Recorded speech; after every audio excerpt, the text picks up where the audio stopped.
Hello everyone, आज हम लोग कर रहे हैं लॉज ऑफ एक्सपोनेंट्स, जिसमें ये पहला लॉ है प्रोडक्ट लॉ ऑफ एक्सपोनेंट्स।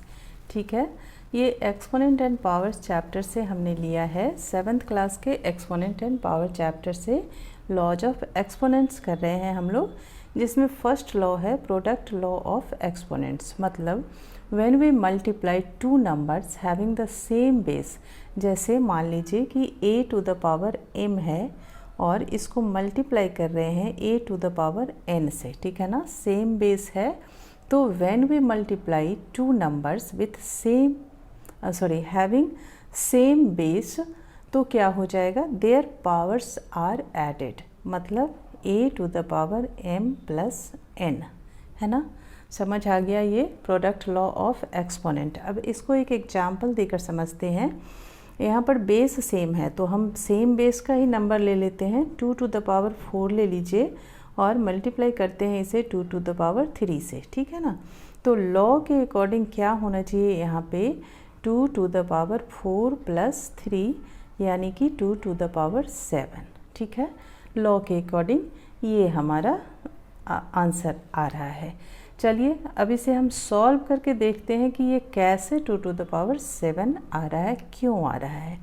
हमने पढ़ा है ये एक्सपोनेंशियल फॉर्म है, तो हम इस नंबर को यहाँ पर लिख सकते हैं। 4 टाइम्स 2 को मल्टीप्लाई कर सकते हैं, तो 2 इंटू 2 इंटू 2 इंटू 2 कर दिया, ठीक है। और फिर से हमारे पास क्या है, मल्टीप्लाई में 2 टू द पावर 3 है, तो फिर से हम 3 टाइम्स मल्टीप्लाई कर देते हैं, ठीक है ना। तो फाइनली क्या है ये, 1 2 3 4 5 6 7, हमने 2 को 7 टाइम्स मल्टीप्लाई किया है, तो इसका एक्सपोनेंशियल फॉर्म क्या बनता है, 2 टू द पावर 7। बस यही चीज़ तो है, ये सेम टू सेम आ गया ना आंसर। तो बस इसी को इन्होंने लॉ बना दिया, product law of exponents. Means when we multiply two numbers having the same base their powers are added. बस अगर आप ये फॉर्मूला याद रखते हैं तो भी आप सॉल्व कर सकते हैं क्वेश्चन, लेकिन अगर फॉर्मूला नहीं याद रहे आप तब भी सॉल्व कर सकते हैं। अगर आपको ये नंबर और ये नंबर दिया हुआ है एक्सपोनेंशियल फॉर्म में, तो आप फाइनली इसी आंसर तक पहुंचेंगे, चाहे आप फॉर्मूला यूज करें या आप ऐसे करें, ठीक है ना। समझने की बात है, कॉमन सेंस की बात है कि 2 टू द 4 है तो हम इसको 4 टाइम्स मल्टीप्लाई कर सकते हैं। 2 टू द पावर 3 है तो हम 3 टाइम्स मल्टीप्लाई कर सकते हैं।